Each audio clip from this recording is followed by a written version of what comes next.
خواہ ان کا مذہب عیسائیت ہو، یہودیت ہو، ہندو ہوں، سکھ ہوں کہ مسلمان ہوں، اسلامی حکومت اس بات کی پابند ہے کہ وہ اپنے تمام شہریوں کو یکساں حقوق کی ادائیگی کرے۔ یہ نہیں کیا جا سکتا کہ چونکہ وہ بتوں کے پرستش کرنے والے ہیں اور بتوں کے عبادت گزار ہیں تو ان کی عبادت گاہیں مٹا دی جائیں، نہ یہ کیا جا سکتا ہے کہ ان کے بتوں کو توڑا جائے۔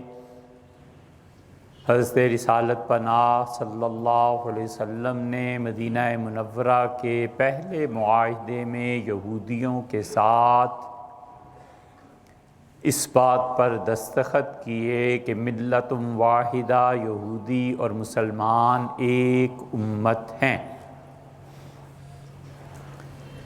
اسی لیے آپ قرآن پر غور کریں تو قرآن کافروں کو پیغمبر علیہ السلام کی زبان سے بھائی قرار دیتا ہے، اور اللہ تعالیٰ فرماتے ہیں کہ اذ قال لہم اخوہم، اور جب ان کے بھائی نے ان سے کہا۔ اب بھائی کون ہے؟ حضرت صالح علیہ السلام ہیں اور حضرت نوح علیہ السلام ہیں۔ اللہ تعالیٰ بار بار کہتا ہے کہ نبیوں نے اپنے بھائیوں کو کہا، اذ قال لہم اخوہم نوحا، ان کے بھائی نوح علیہ السلام نے ان سے فرمایا کہ الا تتقون۔ متعدد آیات مل جائیں گی، یہ شاید کہیں اور کا جملہ ہے الا تتقون، تو اس لیے وہ آیات آپ دیکھ لیجئے۔ اللہ تعالیٰ کہتے ہیں کہ نبیوں نے دعوت دی اور انہوں نے کافروں سے یہ کہا کہ ہمارے بھائی، نبی اور اس کے امت کے مومن میں کوئی تقابل اور کوئی تناسب نہیں ہے، زمین و آسمان بھی تھوڑے۔ کافر کو وہ کیسے کہہ سکتے ہیں؟ یہ اس اعتبار سے کہ اسلامی ریاست میں کبھی بھی کافر اور مسلمان ان کے دین کو دیکھ کر حقوق کی ادائیگی نہیں کی گئی۔ حقوق کی ادائیگی کی گئی کہ یہ ہمارے ملک کے باشندے ہیں۔ سیدنا عمر رضی اللہ عنہ نے ایک جگہ پہ انصاف فرمایا، اور انصاف ان کی طبیعت میں رچا بسا تھا، اور انہوں نے کہا کہ میں تمہیں اس بنا پر یہ اجازت نہیں دے سکتا کہ اس کا دین کچھ اور ہے اور تمہارا دین کچھ اور ہے۔ اور امیر المومنین سیدنا علی رضی اللہ عنہ کی مثال بہت واضح ہے۔ ان کی عدالت میں ایک آدمی نے مقدمہ کیا اور اس سے کہا، حضرت یہ اس مسلمان کے خلاف مقدمہ ہے اور میں مسلمان نہیں ہوں، اور میں نے سور پالے ہوئے ہیں، خنزیر، اور اس نے میرے ایک خنزیر کو قتل کر دیا ہے، مار دیا ہے، آپ انصاف کریں۔ سیدنا علی رضی اللہ عنہ نے پیسے رکھوا لیے مسلمان سے اور کہا، تمہیں معلوم نہیں کہ میں نے اسے اپنا شہری قرار دیا ہے، اور تمہیں کیا حق پہنچتا ہے کہ ایک شہری کے جانور کو مار ڈالو؟ رکھو یہاں پہ پیسے، کتنی مالیت تھی۔ اور فرمایا، میں نے انہیں امان دی ہے، پناہ دی ہے اس بات پر کہ ہمارے ملک میں رہیں گے اور ان کے جان اور مال کا تحفظ ہم لوگ کریں گے، اور ان کا مال تھا یہ سور، یہ خنزیر، اس کے پیسے رکھو یہاں، اور اسے پیسے دلوائے۔ اسی لیے اسلام کبھی بھی ایسا نہیں ہوا، خدا اپنی پناہ میں رکھے کہ کوئی اسلامی ریاست ایسی قائم ہو جائے جیسے پنجاب میں سکھوں کی ہو گئی تھی کہ انہوں نے دیگر مذاہب کے لوگوں کو مارنا شروع کر دیا اور ان کی عبادت گاہیں بند کی، اور سکھوں نے بادشاہی مسجد کو اس بری طرح تاراج کیا، اور جہاں اب یہ لاہور میں جی پی او ہے، محمد عبدالسلام صاحب رحمۃ اللہ علیہ کی خانقاہ یہاں ہوا کرتی تھی، اور اورنگزیب عالمگیر رحمۃ اللہ جیسا متدین اور پڑھا لکھا آدمی حضرت کی شہرت سن کے یہاں آیا اور نظر پیش کی. یہ سارا خانقاہ کا علاقہ تھا، انگریزوں نے اسے بدل دیا اور سکھوں نے اسے بالکل برباد اجاڑ دیا تھا. یہ مذہبی حکومت اگر کوئی ایسی بنتی ہے اسلام میں تو خدا کی پناہ ہے ایسے اسلام سے اور ایسی ریاست سے. اس لیے اسلام اپنے تمام شہریوں کے حقوق کا تحفظ بھی کرتا ہے اور برابری کے درجے کا کرتا ہے، اور وہ قطعاً کسی کو اس لیے محروم نہیں کرتا کہ اس کا مذہب یہ ہے اور اس کا مذہب یہ. چنانچہ سیدنا علی رضی اللہ عنہ کا یہ فیصلہ ہمیشہ کے لیے ہے کہ انہوں نے کہا میں نے انہیں امان دی ہے، پناہ دی ہے اس بنیاد پر کہ ہم ان لوگوں کے جان مال کا تحفظ کریں گے. اسی وجہ سے کسی کی عبادت گاہ کو تباہ نہیں کیا جائے گا. یہ حدیث کی کتابوں میں عام طور پر آتا ہے. رسول اللہ صلی اللہ علیہ وسلم نے فرمایا تم جاؤ گے اور تم کچھ لوگوں کو دیکھو گے وہ اپنے مذہب کے مطابق عبادت کر رہے ہوں، خبردار انہیں نہیں چھیڑنا. اور ٹھیک یہی پالیسی سیدنا ابو بکر رضی اللہ عنہ کی بھی تھی، اور اسی لیے سیدنا معاویہ رضی اللہ عنہ کے دور میں مبسوط دیکھیں آپ اٹھا کے سرخسی کی مفتی ایسے ہو گئے ہیں، اردو کی کتابیں دیکھ کے فتوے دینے لگے ہیں اور اردو کی کتابیں دیکھ کے فتوے لکھتے ہیں، اور امہات کتب جو اصل تھیں ان کو چھوڑ دیا، توفیق ہی نہیں ہے پڑھنے کی. یہ ظلم ہے کہ فوجی لڑنے کے دن انکار کرے، مولوی ہو کے نہ پڑھے اور فتویٰ ان کتابوں سے دیکھے جو اردو میں لکھی گئی ہیں، بس یہ فتویٰ ہے. ولیعذ باللہ امہات کو پڑھنا چاہیے. امام محمد رحمۃ اللہ علیہ کی کتاب مبسوط کی شرح لکھی ہے امام سرخسی رحمۃ اللہ علیہ نے، اور بہت بڑے امام تھے اپنے زمانے کے، حنفیہ اس پہ ہمیشہ فتویٰ دیتے رہے ہیں. انہوں نے اس چیز کو نقل کیا ہے کہ جب ہندوستان فتح ہوا تو یہاں پر پیتل کے بت تھے. ہندو پوچھتے تھے، اور ان پیتل کے بتوں کے متعلق حضرت معاویہ رضی اللہ عنہ سے پوچھا گیا کہ ان کا کیا کریں. حضرت معاویہ رضی اللہ عنہ کا بیچو اور مسلمانوں کے لیے اس سے اسلحہ خرید کے بھیجو. اگر بتوں کو توڑنا جائز ہوتا اور بتوں کے توڑنے کی اس طرح سے اسلام اجازت دیتا تو کبھی بھی حضرت معاویہ رضی اللہ عنہ یہ نہ کرتے. صحابہ کرام رضی اللہ عنہ زندہ تھے، کیوں نہیں بولے؟ امام ابو یوسف اور امام محمد رحمہ اللہ کا اختلاف ماننا ہے اگرچہ، لیکن امام ابو حنیفہ رحمۃ اللہ علیہ خاص اپنی ذات کے اعتبار سے بتوں کی خرید و فروخت کو اسی وجہ سے جائز قرار دیتے ہیں کہ وہ کہتے ہیں حضرت معاویہ رضی اللہ عنہ نے بت بیچے اور مسلمانوں کے لیے انہوں نے اسلحہ خریدا. مسروق رحمۃ اللہ علیہ کو اس پہ اعتراض ہوا اور مسروق نے کہا کہ اگر مجھے، مسروق اتنے بڑے آدمی تھے، صحابہ کرام رضی اللہ عنہ کے فتووں سے ٹکر لیتے تھے، صحابہ رضی اللہ عنہ کا فتویٰ آتا تھا، مسروق اس پہ تنقید کرتے تھے. اللہ نے بڑے علم سے نوازا تھا، بڑے نیک آدمی تھے، اور مسروق نے حضرت معاویہ رضی اللہ عنہ کے اس فتوے پہ تنقید کی اور انہوں نے کہا کہ اگر مجھے یہ ڈر نہ ہوتا کہ معاویہ رضی اللہ عنہ کے ہاں سے کوڑے پڑیں گے تو میں اس بیع اور اس خرید و فروخت کو ناجائز قرار دیتا. یہ بات آئی گئی ہو گئی اور سے معاویہ رضی اللہ عنہ کی بات غالب رہی. مسروق رحمۃ اللہ علیہ نے دیکھا ایک دن خواب میں کہ ان کی زبان سے ایک بال لٹک رہا ہے اور پاؤں میں پڑا ہوا ہے بال اتنا لمبا، اور اس پاؤں کے نیچے جب بال آتا ہے تو انہیں تکلیف ہوتی ہے. انہوں نے کسی سے اس کی تعبیر لی تو انہوں نے کہا تم رسول اللہ صلی اللہ علیہ وسلم کے کسی صحابی پہ تنقید کرنے لگے ہو، ڈرو اللہ سے اور اس بات کو چھوڑ دو. مسروق رحمۃ اللہ علیہ سمجھ گئے کہ میں حضرت معاویہ رضی اللہ عنہ کے اس فتوے پہ جو تنقید کر رہا ہوں یہ ٹھیک نہیں ہے، اور یہ ساری بحث ایک طرف، اس سے بھی لمبی مباحث ہیں. سرخسی رحمۃ اللہ علیہ نے لکھا ہے حضرت معاویہ رضی اللہ عنہ کا اجتہاد سب پر غالب ہے. سیدنا معاویہ رضی اللہ عنہ کا ان بتوں کو بیچو اور مسلمانوں کو پیسے کی ضرورت ہے، اسلحے کی ضرورت ہے، وہاں سے دو. سرخسی نے 1.5-2 صفحے اس پہ لکھے.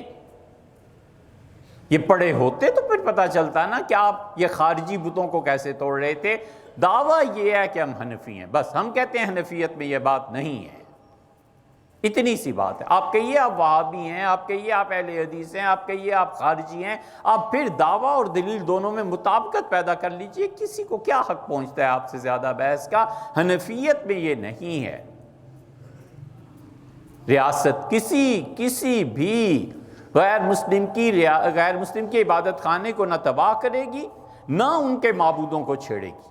اگر یوں ہی ہوتا تو یہ مصر کس نے فتح کیا؟ عمر بن العاص رضی اللہ عنہ نے، سعد بن ابی وقاص رضی اللہ عنہ نے۔ مصر کس نے فتح کیا ہے؟ مصر میں کون لوگ گئے تھے؟ صحابہ کرام رضی اللہ عنہ کی بہت بڑی تعداد، دمشق میں، کوفہ میں 1600 صحابہ کرام رضی اللہ عنہ آئے تھے، اور ان میں سے 80 سے زیادہ بدری تھے۔ اور مصر فتح کب ہوا ہے؟ سیدنا عمر رضی اللہ عنہ کے دور میں۔ کیا مجال ہے سیدنا عمر رضی اللہ عنہ کسی ایک بت کو مصر میں چھیڑاؤ؟ یہ احرام مصر، یہ سب چیزیں ان کے سامنے نہیں تھی۔ ہارون الرشید پہلا آدمی ہے جس سے کہا اسے کھولو، اس احرام مصر میں آخر ہے کیا؟ اور جب توڑا گیا اینٹوں میں تو اندر سے سونا چاندی سب چیزیں نکلیں، اور اس سے کہا اگر ہم یہ سب توڑوا دیں اور اس سے سونا لے لیں تو کیا خرچہ آئے گا؟ بتایا گیا کہ توڑوانے کا خرچہ زیادہ ہے اور اندر سے کچھ اتنی چیزیں نکلیں گی نہیں، تو اس سے کہا چھوڑ دو۔ سیدنا عمر رضی اللہ عنہ جیسا آدمی بھی چھوڑ دیتا بتوں کو؟ نہیں، خلافت کی پالیسی ہی نہیں تھی۔ اس لیے خلافت کی پالیسی کے مطابق اسلامی ریاست جب تشکیل پائے گی وہ ایسی ہی ہوگی جیسے کہ خلفائے راشدین نے کیا۔ اسلامی ریاست میں، اور اسلامی ریاست ہی کیا، دنیا میں کبھی کوئی ریاست ایسی وجود میں ہی نہیں آئی جس ریاست کا آئین نہ ہو۔ ریاست در حقیقت آئین اور اس کی دفعات کے نفاذ کا نام ہے۔ ہر ریاست کا کوئی نہ کوئی اصول ہوتا ہے، ہر ریاست کا کوئی نہ کوئی آئین ہوتا ہے۔ میٹا نیریٹو جسے کہتے ہیں وہ چیز ہوتی ہے۔ میٹا نیریٹو کا مطلب یہ ہے کہ اس کا حکم ریاست کی ہر فرد پر جاری ہوتا ہے۔ دنیا میں کوئی ایک ریاست آج بھی ایسی ہے جس کا کوئی آئین نہ ہو اور وہ اپنے آئین کو نافذ کرنے میں کوئی دلچسپی نہ رکھتے ہوں؟ غور سے سننا چاہیے۔ برطانیہ کے ہائیڈ پارک میں ملکہ عالیہ کو کچھ کہیے اور ہائیڈ پارک سے ذرا 2-4 فٹ ادھر نکل کے کہیے تو وہاں جرم ہے یا نہیں؟ پکڑ لیں گے، سزا بھی دیں گے، اس لیے کہ وہ جس آئین کو نافذ انہوں نے برطانیہ میں کیا ہے اس آئین کی شک کے مطابق ملکہ کو برا کہنا کسی کے لیے درست نہیں۔ امریکہ اپنے آئین کا تحفظ نہیں کرتا، بڑی اچھی باتیں کرتے ہیں۔ وہ کہتے ہیں صدر مملکت پہ تنقید کرو، ٹرمپ کو جو مرضی کہو، پالیسی سے اختلاف کرو، لیکن اگر کسی نے یہ کہا کہ میں صدر مملکت کو قتل کر دوں گا تو یہ جرم ہے اور اس پہ مقدمہ چلایا جائے گا۔ چین کی مثال لے لیجئے۔ چین ایسی ریاست دنیا میں قائم کرنا چاہتا ہے جس کی کوئی حدود نہ ہو۔ سوشلزم بنیادی طور پہ اور کمیونزم بنیادی طور پہ جس مسلک کا پرچار کرتا ہے وہ کہتے ہیں مزدوری اور اجرت اس کی طے کرو۔ بھٹو صاحب کا زمانہ اگر کسی کو یاد ہو تو اس وقت تو بچے بھی یہ لفظ بولا کرتے تھے، اور ملوں کا مالک کون ہوگا اور یہ کون ہوگا اور یہ کون ہوگا، یہ سارا میٹا نیریٹو ہے سوشلزم کا۔ اور چائنا نے یہ طے کیا ہے کہ دنیا میں وہ ایک ایسی ریاست قائم کریں گے جس کی جغرافیائی حدود نہیں ہوں گی، اس کے مطابق کام کر رہے ہیں۔ یہ تو ایک چیز ہے جو پاکستان میں شروع ہوئی ہے، 10-11 مقامات ایسے ہیں، آپ نقشہ دیکھیں جہاں چائنا کی توسیع ہوگی اور یہ مملکتوں کی حدود ختم ہو جائیں گی اور جو کچھ سوشلزم چاہتا ہے وہ نظام نافذ ہوگا۔ چائنا میں جا کر اگر کوئی پارٹی بنائے اور کہے جناب والا یہاں اسمبلی اور سینٹ قائم کیجئے اور حکومت کو بدلیے، تو حکومت اگلے دن کی اگلے دن ہونے سے پہلے جیل میں ڈال دے گی، اس لیے کہ انہوں نے اپنے آئین کا تحفظ کرنا ہے۔ کتنی مثالیں دیں اس کی۔ فرانس میں انہوں نے کہا نقاب اوڑھنا ختم کرو، اس لیے کہ ہم انسانی آزادی اور حریت کے قائل ہیں، ہمارے ہاں یہ لکھا ہوا ہے آئین میں، اور ہم سمجھتے ہیں کہ نقاب جو ہے عورتوں کا یہ انسانی آزادی کو سلب کرتا ہے، حقوق کو ختم کرتا ہے، لہٰذا یہاں پہ آئندہ نقاب نہیں چلے گا۔ ایک چیز تھی جو آئی سامنے۔ دنیا میں اس وقت بھی 16 سے زیادہ یورپین کنٹریز ہیں۔ ہولوکاسٹ جو تھا، یہودیوں پہ جو ظلم کہتے ہیں ہوا تھا، اس کو ڈینائی کرنا، ہولوکاسٹ ڈینائل کا لفظ ذرا آپ ڈال لیجئے، کہیں ڈکشنری میں جا کر دیکھ لیجئے گا، 16 ممالک ایسے ہیں وہ کہتے ہیں اگر کوئی بھی یہ کہے گا کہ یہودیوں پر کوئی ظلم نہیں ہوا تو اس کے لیے قانونی سزا ہے۔ آسٹریا میں اب بھی پڑھ لیجئے جا کے 10 سال کی سزا اندر کر دیں گے۔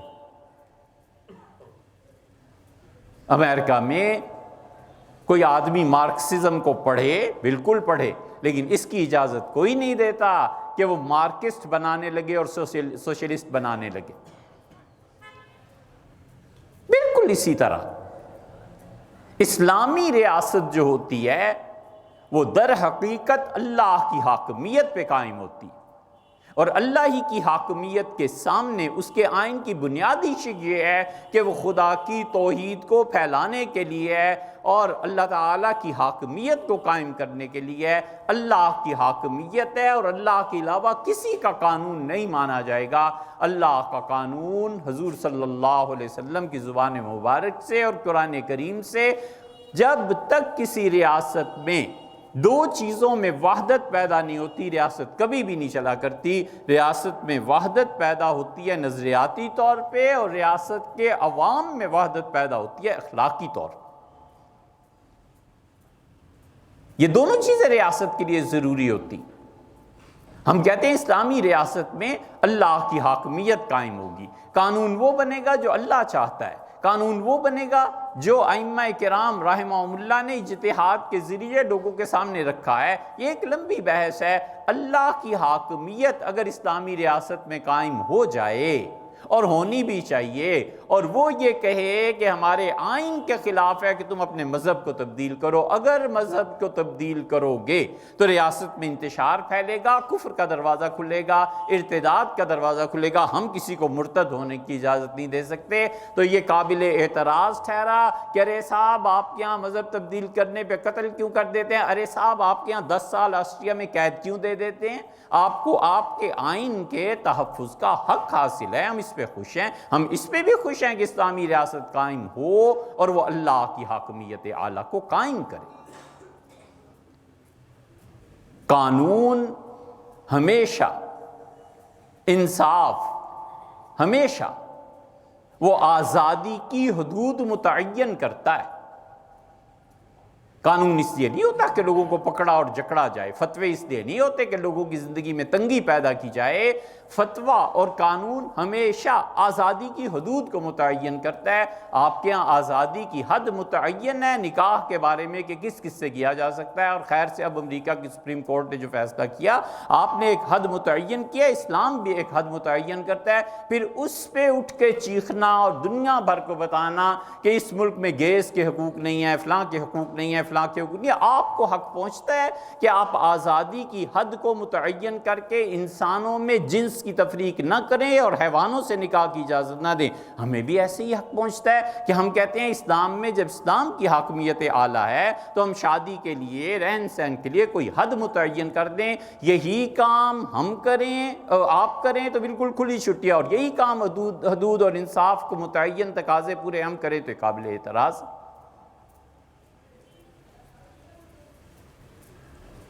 آپ کی زلف میں پہنچی تو حسن کہلائی، وہ تیرگی جو میرے نامہ سیاہ میں تھی۔ ڈبل سٹینڈرڈ رکھا ہوا ہے، وہی کام خود کرو، بالکل درست ہے، وہی کام ہم کرتے ہیں۔ ہم کہتے ہیں آپ اپنے آئین کا تحفظ کیجئے۔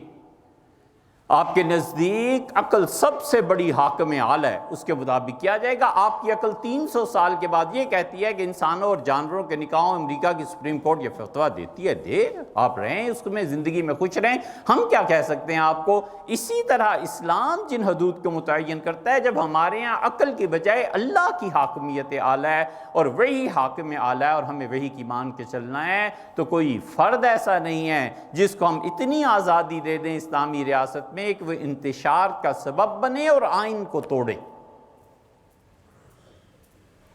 حکومت، اس کی رٹ، وہ اسلام ہو کہ کفر ہو، ایک ایک انچ پر اپنی ریاست کے نافذ ہوتی ہے، اور کہیں حکومت کی رٹ نافذ نہیں ہوتی اور حکومت کا قانون نہیں چلتا تو حکمرانوں کو خیر منانی چاہیے کہ آج یا کل یہ ریاست ٹوٹ کر رہے گی۔ کبھی بھی نہیں ہوتا اسلامی ریاست قائم ہو جائے، اور اسلامی ریاست جس کے تصور، جس کا خواب لوگ دیکھتے ہیں نا، 3 باتوں کے بغیر اب چل بھی نہیں سکتی۔ اگر کہیں دنیا میں اسلامی ریاست بنے گی تو وہ اس وقت بنے گی جب ذہین لوگ اللہ کے اس دین کو پڑھیں گے اور قوت نافذہ ان کے ہاتھ میں ہوگی۔ ہمارے ہاں ذہین لوگ دین کو نہیں پڑھتے۔ جتنے ذہین بچے ہیں ہمارے، وہ جس کالج اسکول میں یا جہاں بھی جاتے ہیں وہ جاتے ہیں اور پڑھتے ہیں، ذہانت کے میدان میں رہنے والے لوگ یا جن کو اللہ نے قدرتی طور پر ذہانت بخشی ہے، دین سے بے بہرہ ہیں۔ یہ ایسا تضاد ہے، پچھلے 200-300 سال کی تاریخ کو اٹھا کر دیکھ لو، تضاد۔ اور دوسری بات بڑی معذرت سے کہنا پڑتی ہے، جو دین کو نہیں مانتا کافر، اس کی تنہائی اور لوگوں کے سامنے کی زندگی یکساں ہے۔ وہ اپنی تنہائی میں بھی وہی کام کرتا ہے جو خدا کو نہ ماننے کا نتیجہ ہے، اور ہم جو خدا کو مانتے ہیں اور ہر جمعے نماز پڑھتے ہیں، ہمیں کبھی اندازہ ہوتا ہے کہ کیا ہماری تنہائیاں بھی اللہ کو اتنی مانتی ہیں جتنی ہم لوگوں کے سامنے خدا کو مان رہے ہوتے ہیں؟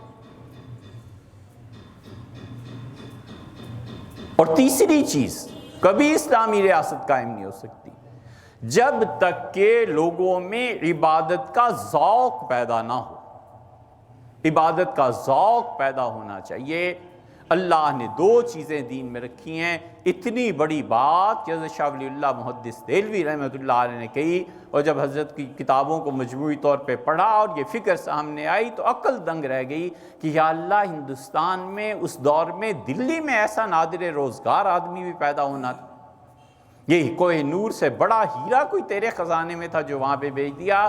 حضرت نے فرمایا 4 جگہ اللہ نے کہا ہے کہ ہم نے یہ بھیجا ہے لِيُظْهِرَهُ عَلَى الدِّينِ كُلِّهِ، تاکہ اسلام پوری دنیا کا دین بنے، تمام امتوں پر غالب رہے، تمام ملکوں پر چھا جائے خدا کا دین ایک۔ اور جہاں تک ذات کا فرد کا تعلق ہے، وَمَا خَلَقْتُ الْجِنَّ وَالْإِنسَ إِلَّا لِيَعْبُدُونَ، ہم نے انسانوں کو اور جنوں کو پیدا اس لیے کیا ہے کہ ہماری عبادت کریں۔ شخصی طور پر عبادت کا ذوق غالب آ جائے اور حکومت میں یہ صلاحیت پیدا ہو جائے کہ وہ خدا کا پیغام صحیح معنی میں بغیر تشدد کے دنیا تک پہنچائیں، تب تک بات نہیں بنتی۔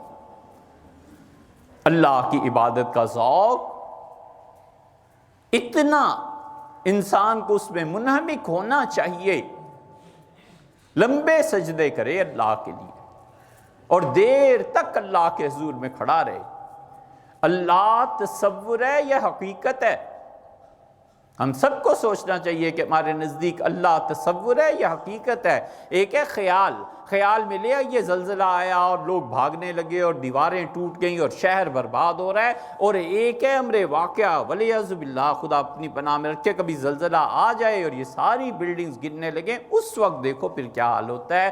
اللہ ہمارے نزدیک تصور ہے، سوچ ہے، اللہ ہمارے نزدیک حقیقت نہیں ہے۔ اگر اللہ ہمارے نزدیک حقیقت ہو اور ہر وقت سمجھیں کہ یہ حقیقت ہے، کیا مجال ہے کہ کسی کی زمین دبا جائے، اور کیا مجال ہے کہ پھر عدالتوں میں مقدمے جائیں، آدمی خود ہی فیصلہ کرنے کہ یار اللہ کیا جواب دینا۔